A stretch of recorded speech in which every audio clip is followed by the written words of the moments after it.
აი ეს არის YouTube-ზე დადებული მიქაელ ბრეგვაძის ვიდეო ჩანაწერი დაახლოებით 9 წლის წინ არის ატვირთული.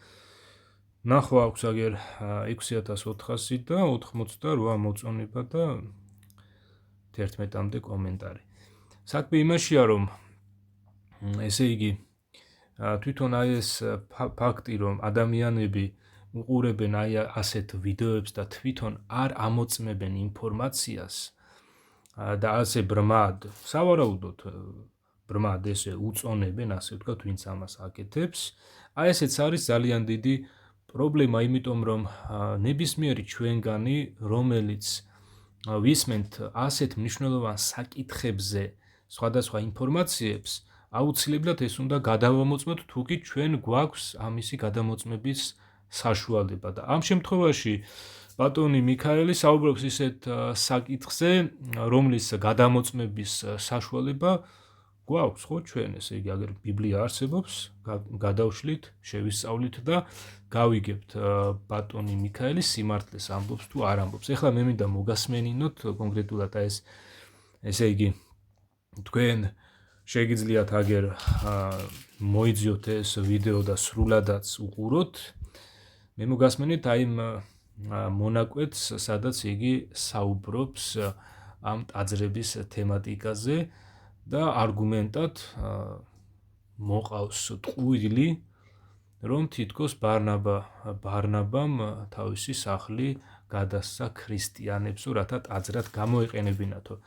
ცოტა უკან მაქვს გადახვეული, რომ სრული კონტექსტი ჩანდეს ამ საუბრისა. ეხლა თქვენ მოგასმენინებთ და შემდგომ ამისა მე უკვე აგერ თქვენი თანდასწრებით ელექტრონულ ბიბლიაში შევალ და ერთად წავიკითხოთ სინამდვილეში რა მოხდა იმ დროს, ესე იგი, რა გააკეთა ბარნაბამ, თავისი სახლი გადასცა თუ ყანა გაყიდა და ეს ფული მიუტანა მოციქულებს.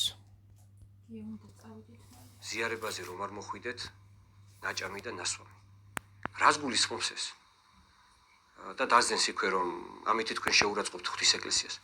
რას გულისხმობს, რომ პირველივე საუკუნეებში ამ დიდ საიდუმლოებას, ამ უზარმაზარ საიდუმლოებას განსაკუთრებული ადგილი გამოუყო ეკლესია.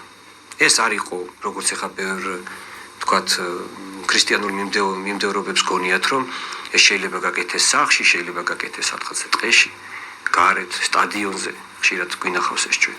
არა, ამას ჰქონდა განსაკუთრებული ადგილი. და ეკლესიას ჩვენ ხედავთ პირველი საუკუნის ეკლესიაში, რომ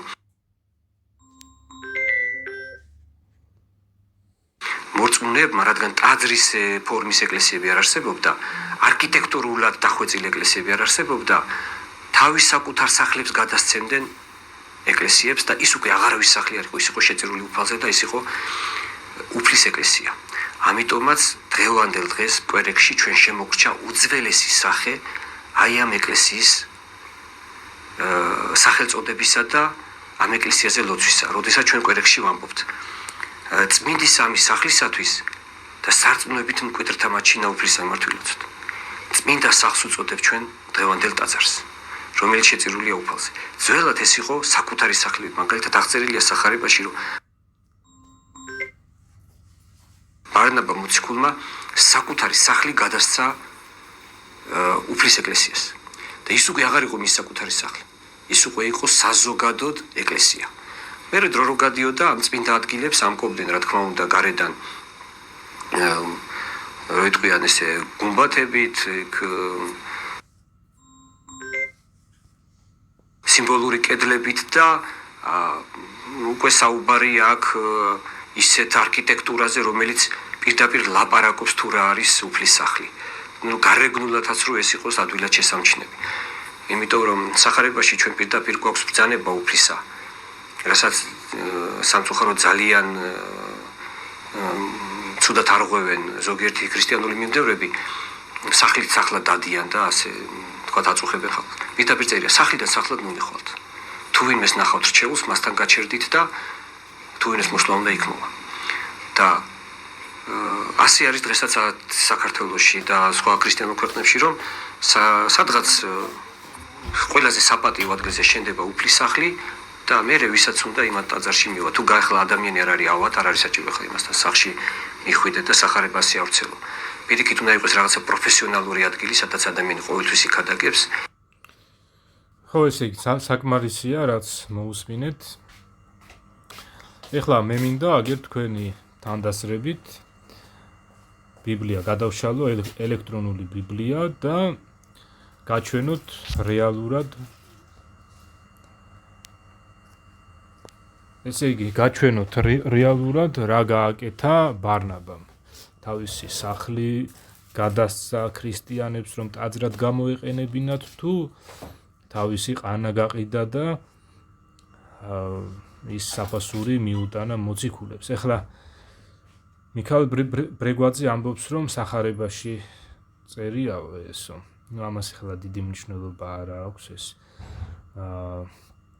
სინამდვილეში ეს ჩაწერილია არა სახარების ოთხთავში, არამედ მოციქულთა საქმეებში.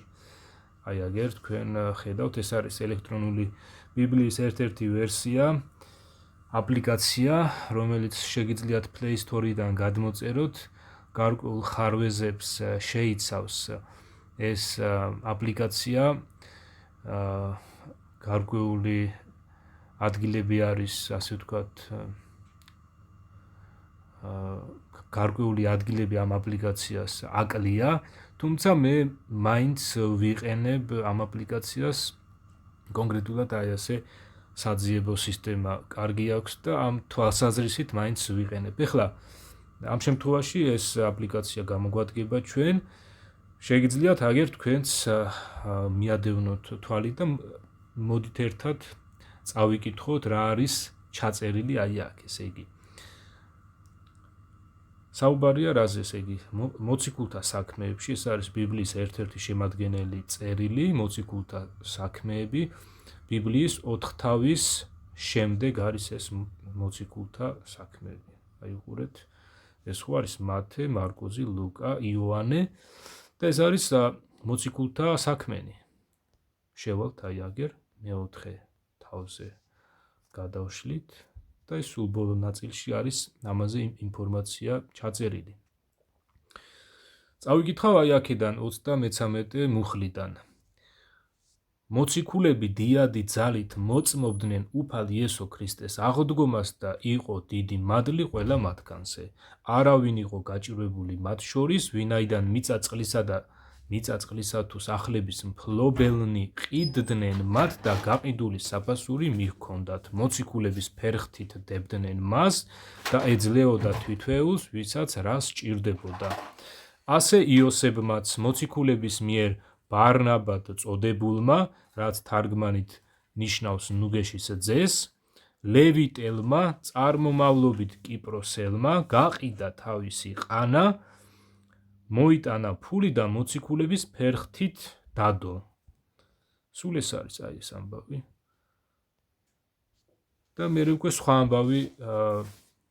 სხვა ამბავია ჩაწერილი მომდევნო თავში, ხოლო ერთმა კაცმა სახელად ანანიამ თავის ცოლთან საფირასთან ერთად გაყიდა ყანა, ცოლის თანხმობით დამალაფასი. ეს უკვე ცალკე ისტორია, ამას ეხლა აღარ გავაგრძელებ. ეხლა მე მინდა გაჩვენოთ უშუალოდ აი ეს ამბავი, რაც ჩაწერილია აი აქ, რომ რეალურად ამ კაცმა იოსებმა, იგივე ბარნაბამ თავისი სახლი კი არ გადასცა ეკლესიას, ესე იგი ქრისტიანებს იმისათვის, რომ ტაძრად გამოეყენებინათ, არამედ თავისი ყანა, თავისი მიწის ნაკვეთი გაყიდა და მიღებული საფასური ეს ფული მიუტანა მოციქულებს და მათ ფერხთით დადო, რათა ზოგადად აგერ საერთო საჭიროებებისთვის გამოეყენებინათ, ხო, აი აგერ წერია კიდეც, რომ იმ დროს არავინ იყო გაჭირვებული ქრისტიანთა შორის. არამედ ისინი ერთმანეთს ეხმარებოდნენ და საქმე იმაშია, რომ როდესაც ბატონი მიქაელ ბრეგვაძე საუბრობს ასეთ მნიშვნელოვან საკითხზე, რაც ძალიან მნიშვნელოვანია, რა თქმა უნდა, ეს არ არის რაღაცა უბრალო საკითხი, ეს არის მნიშვნელოვანი საკითხი, სასიცოცხლოდ მნიშვნელოვანი საკითხია. ესე იგი, იგი ცდილობს, რომ თავისი ორგანიზაციის ეს ვიწრო სწავლება, რომელიც არასწორია, აი ეს ტაძრების მშენებლობა. კონკრეტულად აი ამ შენობებისთვის ღვთის სახლის და ტაძრის დარქმევა არის არასწორი.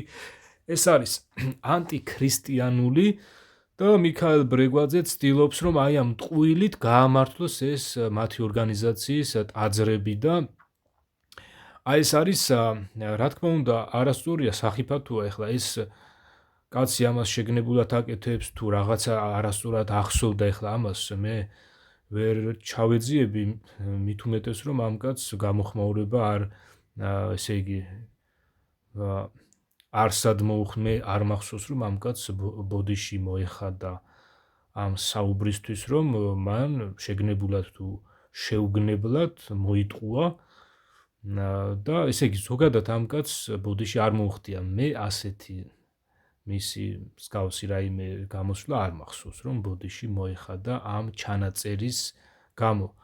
მით უმეტეს რომ მე აქამდეც გამიკეთებია ამაზე ჩამიწერია ვიდეო, გამიკრიტიკებია იგი, სპეციალურად ჩემს მიერ ატვირთული ვიდეოს ბმულიც კი აი აქ YouTube მათ არხზე აი აქ კომენტარების ველში ავტვირთე რამდენჯერმე, მაგრამ ყოველ ჯერზე წაშალეს.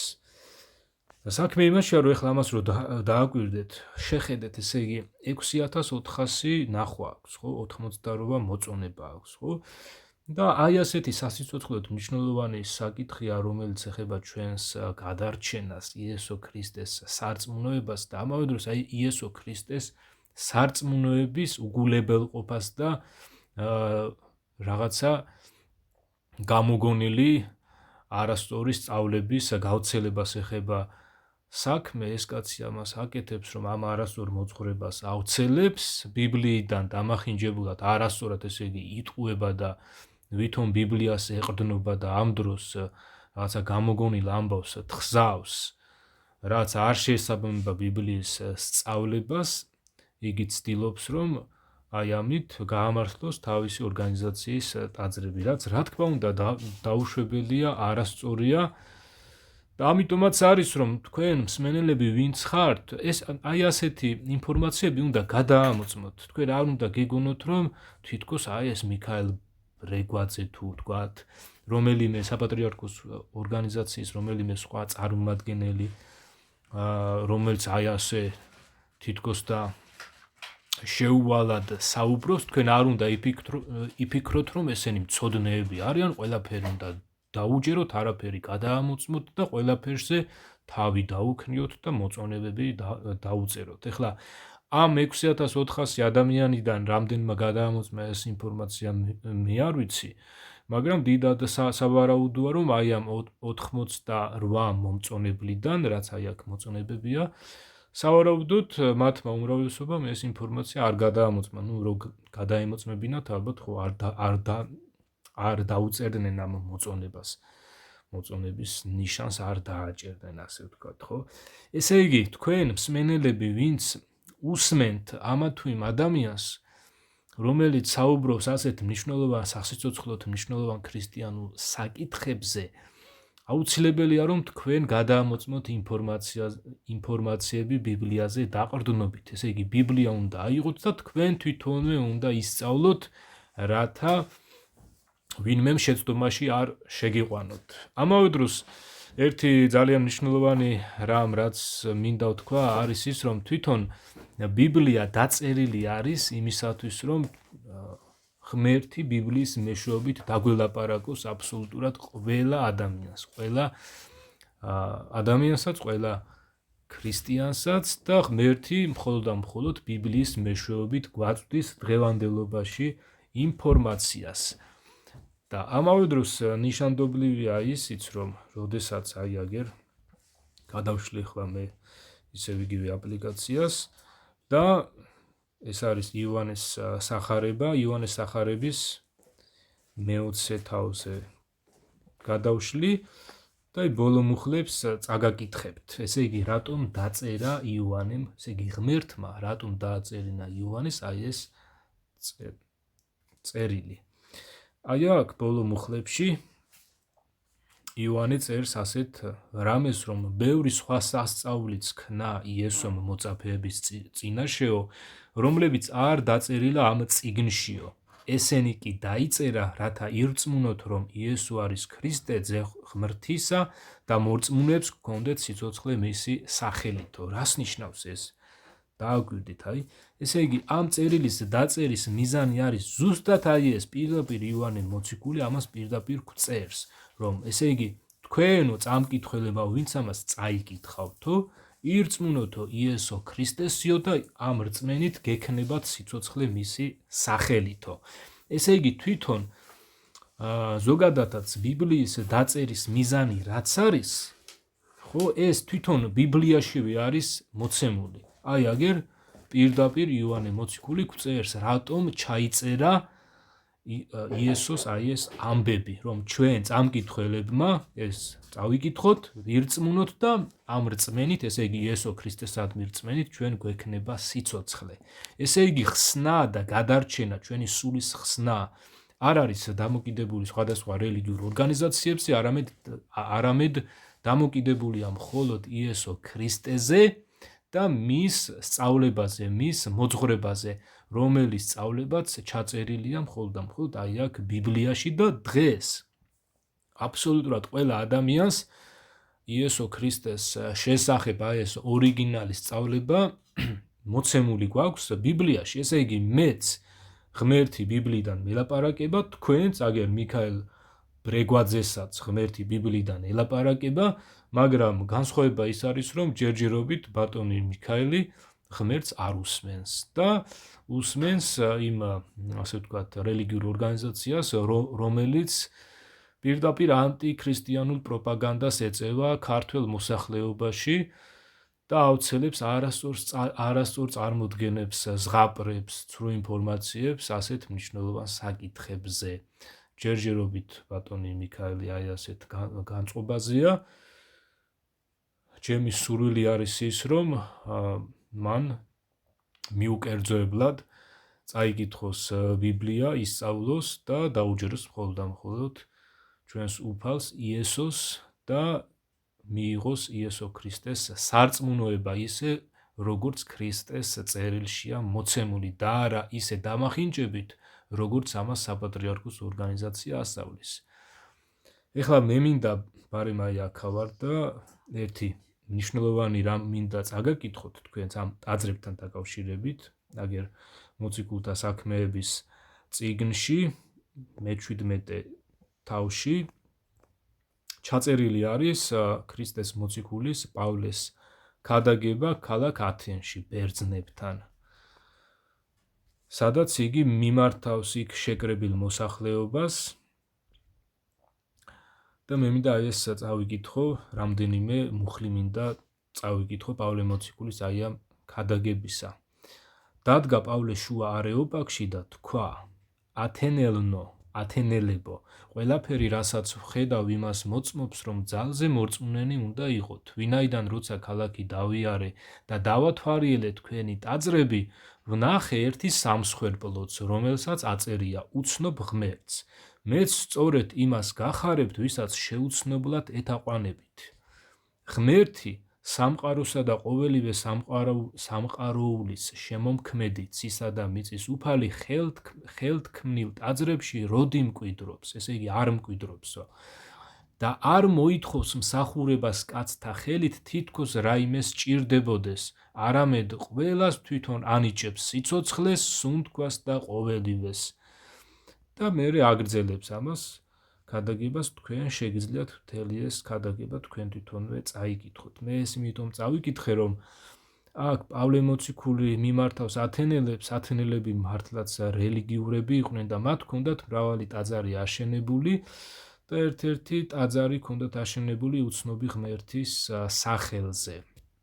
და პავლე მოციქულმა ეს გამოიყენა იმისათვის, რომ მათთვის ნამდვილი ჭეშმარიტი ღმერთი ეკადაგა და უთხრა მათ, რომ ღმერთიო, რომელმაც ეს სამყარო შექმნაო, ხელქმნილ ტაძრებში არ მკვიდრობსო და არ მოითხოვს კაცთა ხელით მსახურებასო, თითქოს რაიმე სჭირდებოდეს, არამედ ყველას თვითონ ანიჭებს სიცოცხლეს, სუნთქვას და ყოველივეს.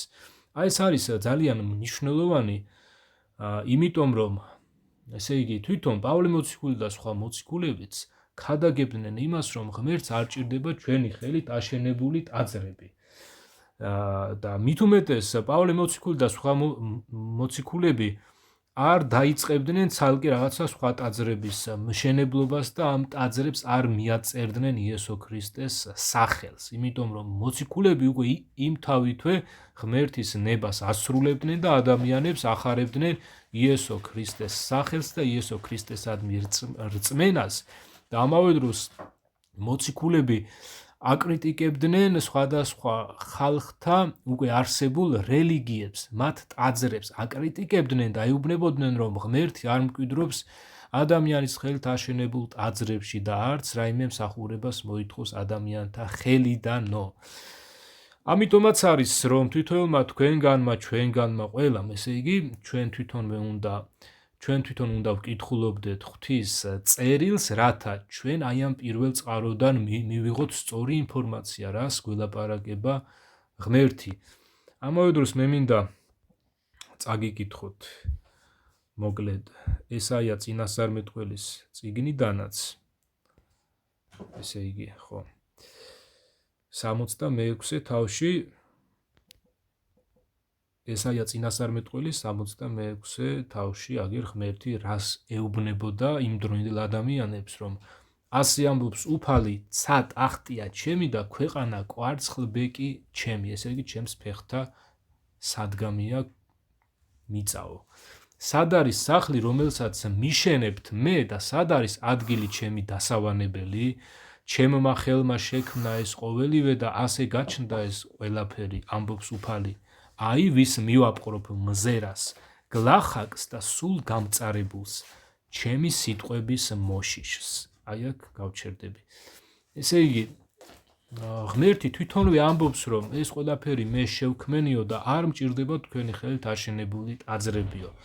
ეხლა რაც შეეხება იერუსალიმის ტაძარს, იმას ცალკე სხვა დანიშნულება ჰქონდა და ის იყო მსოფლიოში ერთადერთი ტაძარი, რომელიც დღეისათვის დანგრეულია და ის ტაძარი არ უნდა გავაიგივოთ დღევანდელ საქართველოში აშენებულ ტაძრებთან. მე ეგ თემა აქამდეც განმიხილია და კიდევ შეიძლება მაგ თემაზე ლაპარაკი, რომ იერუსალიმის ტაძარი არ უნდა გავაიგივოთ საქართველოში აშენებულ ტაძრებთან.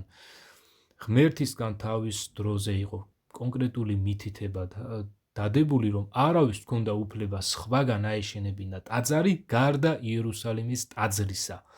ესე იგი, ეს იერუსალიმის ტაძარი, სადაც იესო შევიდა და იქიდან მოვაჭრეობა ალაგმა, ის იყო მსოფლიოში ერთადერთი და განუმეორებელი. არავის ჰქონდა უფლება სხვაგან ტაძარი აეშენებინა და დღესაც არავის აქვს უფლება სხვაგან ტაძარი ააშენოს.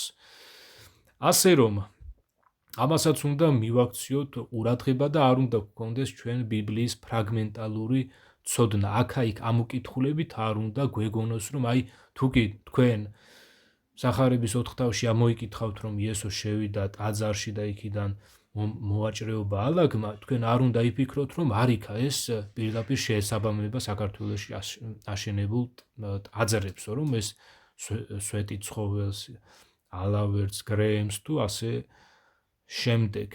ესე იგი, ის იერუსალიმის ტაძარი იყო ერთადერთი, განუმეორებელი და სხვაგან არავის აქვს უფლება აშენოს ტაძარი. ახალი აღთქმის თანახმად, უფლის ჩვენის იესო ქრისტეს ახალი აღთქმის თანახმად, ყველა ქრისტიანი უკვე თვითონ ხდება, თვითონ არის გამხდარი იესო ქრისტეს ტაძარი. ყველა ქრისტიანში დამკვიდრებულია უფალი იესო თავისი სულიწმინდის მეშვეობით და ამიტომაც უკვე თვითონ ქრისტიანები ვართ, ჩვენ სულიწმინდის ტაძრები, ჩვენში დამკვიდრებულია აგერ ჩვენი ღმერთი, მამა, ძე და სულიწმინდა.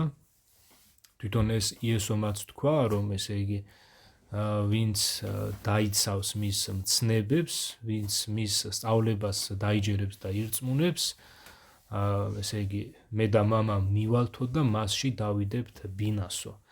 და ეს აღთქმა შესრულდა აგერ მოციქულთა საქმეებში. შესანიშნავად არის ამაზე გადმოცემული ინფორმაცია, თუნდაც 50 დღეს როგორ გადმოვიდა სულიწმინდა მორწმუნეებზე და იესო ქრისტე თავისი სულის მეშვეობით დამკვიდრდა თავის მორწმუნეებში. ასევე ამაზე ძალიან მკაფიო ინფორმაცია, მკაფიო მაგალითი არის ჩაწერილი მოციქულთა საქმეების მე-17 თავში.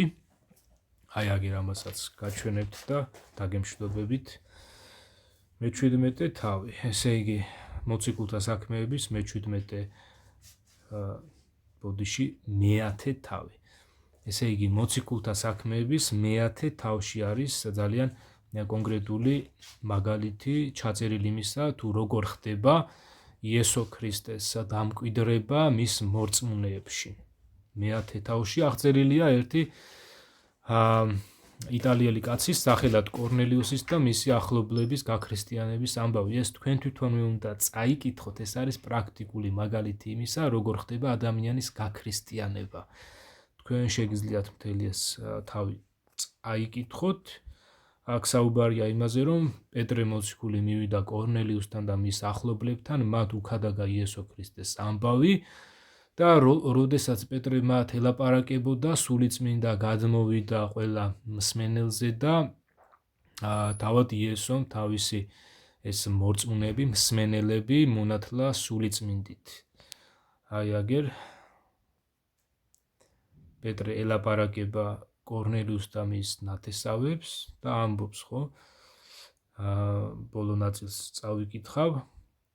იესომ გვიბრძანაო, რომ გვექადაგა ხალხისათვის და გვემოწმებინა, რომ ის არის ღვთის მიერ განჩინებული ცოცხალთა და მკვდართა მსაჯულად, მისთვის მოწმობს ყველა წინასწარმეტყველი, რომ ვისაც სწამს იგი მიიღებს ცოდვათა მიტევებას მისი სახელით. პეტრე ჯერ კიდევ ლაპარაკობდა, რომ სულიწმინდა გადმოვიდა ყველაზე, ვისაც ესმოდა ეს სიტყვა.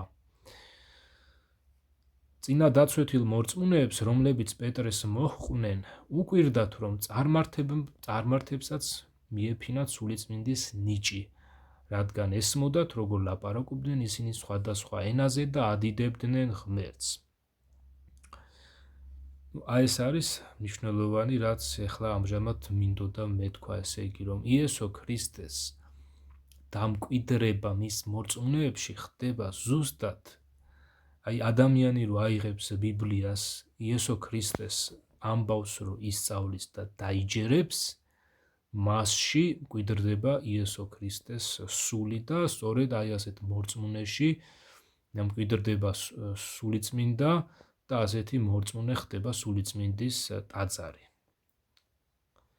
აქ მთელი ის არის, ეს ამბავი არის აღწერილი, რომ კესარიაში იყო ერთი კაცი სახელად კორნელიუსი და აი ამას რა შეემთხვა, მერე როგორ მივიდა პეტრე მოციქული მასთან, როგორ უამბო მათ იესო ქრისტეს ამბავი, ამათმა დაიჯერეს და ამ დაჯერებით, ამათმა რო დაიჯერეს, იესო ქრისტემ მსმენელები ესენი მონათლა სულიწმინდით.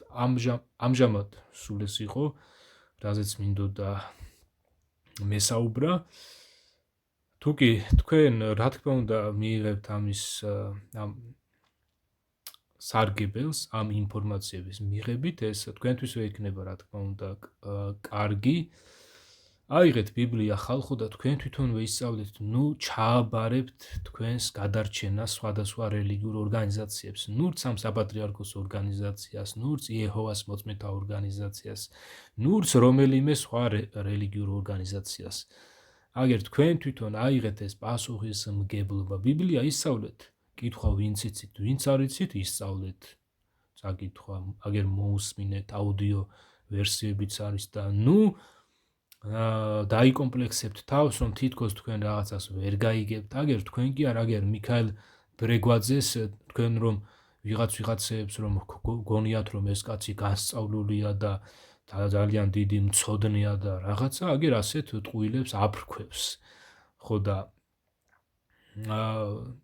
ამიტომაც დაიკომპლექსებთ თავს. ბიბლია არ არის გაუგებარი წიგნი, გასაგებია თუკი თქვენ გენდომებათ მისი გაგება. ასე რომ ღმერთი ყველაფერს გაგვაგებინებს, ღმერთს არ დაუწერია რაღაცა გაუგებარი წიგნი. ასე რომ წარმატებები აი ამ კეთილ საქმეში, რომელიც ემსახურება თქვენს და ჩვენს ყველას საერთო ხსნას. იესო ქრისტესადმი რწმენით ჩვენს გამოხსნას ჩვენივე ცოდვებისაგან და ჩვენს მარადიულ სიცოცხლეს. დაგემშვიდობებით, კარგად იყავით.